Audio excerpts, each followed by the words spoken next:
Hi. இன்னைக்கு வீடியோல daily use words பார்க்கலாம். எடு இது இங்கிலீஷ்ல எப்படி சொல்லலாம்? டேக். கொடு இது எப்படி இங்கிலீஷ்ல சொல்லலாம்? கிவ். வை அது எங்கேயாச்சும் ஒரு பொருளை வைக்க சொல்றீங்க, வை அதை இங்கிலீஷ்ல எப்படி சொல்வீங்க? கீப். கொண்டு அது எப்படி இங்கிலீஷ்ல சொல்றது? பிரிங். வாங்குதல், ஏதாச்சும் பொருள் வாங்குறீங்க, அது இங்கிலீஷ்ல எப்படி சொல்லலாம்? பை. பிடி, ஹோல்ட். திரட்டுதல், கலெக்ட். அடுக்கிறதுனா அடுக்கு, அது எப்படி இங்கிலீஷ்ல சொல்றது? அரேஞ்ச்.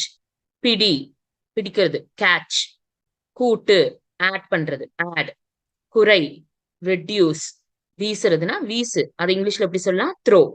இப்ப இதுல பாத்தீங்கன்னா பிடிக்கு ஹோல்டு, கேட்ச் ரெண்டு அர்த்தம் வருது. ஆனா அதை எப்ப யூஸ் பண்றோம் அந்த சிச்சுவேஷனை பொறுத்து தான் இங்கிலீஷ் வேர்ட்ஸ் வருது. தமிழ்ல ரெண்டுக்குமே பிடிதான். ஆனா இப்போ ஒரு பொருளை ஒருத்தங்க கையில கொடுத்து பிடிக்க சொல்றீங்க அப்படின்னா ஹோல்டு சொல்லுவீங்க. அதே தூக்கி வீசி அந்த பொருளை பிடிக்க சொல்றீங்கன்னா கேட்ச் சொல்வீங்க. இப்ப பந்தை நம்ம ஹோல்டு சொல்ல மாட்டோம். பந்து தூக்கி போட்டு நம்ம தூக்கி வீசி சொல்றப்ப அது என்ன சொல்லுவோம்?